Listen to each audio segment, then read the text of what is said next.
მთელი პარასკევი ყველაზე მძიმე დღეა მორწმუნეებისთვის. მართლმადიდებელი ეკლესია იესო ქრისტეს ჯვარცმას მშვიდან გარდამოხსნას და დაკრძალვას იხსენებს.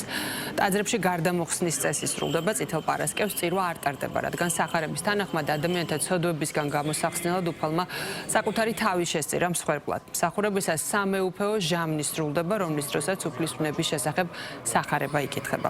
მორწმუნეები ამ დღეს კვერცხებს წითლად ღებავენ, ასევე აცხობენ პასკებს, რადგან სახარების თანახმად იესო ქრისტეს ჯვარცმა იუდეველთა პასექის დღესასწაულზე მოხდა.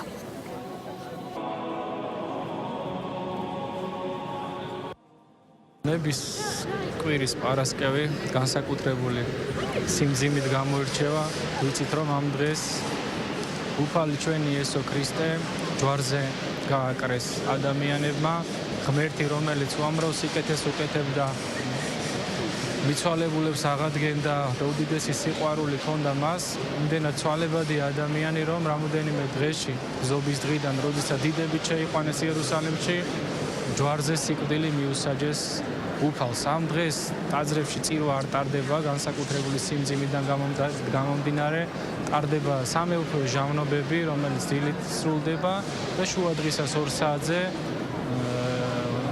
შესრულდება გარდამოხსნის წესი და წესის ბოლოს შესრულდება დატირება გარდამოხსნის წესს, რომელიც საქართველოს კათოლიკოს პატრიარქის მოსაყდრე მეუფე შიოს შეასრულებს. ნების კვირის შაბათის განსაკუთრებული დღეა, დილით ადრე 6 საათზე სრულდება მსახურებები, წესის აგება გარდამოხსნასთან.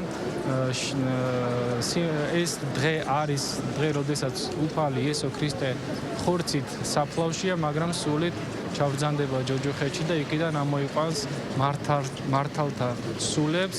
ამავე დღეს სრულდება უდიდესი სასწაული, რომელიც იერუსალიმში ქრისტეს საფლავთან ხდება, ღვთაებრივი მადლმოსილი ცეცხლის გარდამოსვლა, ხოლო საღამოს 11 საათზე ველოდებით სრულიად საქართველოს კათოლიკოს პატრიარქს სამების საკათედრო ტაძარში, მოვისმენ საღდგომო ეპისტოლეს და იქნება საზეიმო წირვა.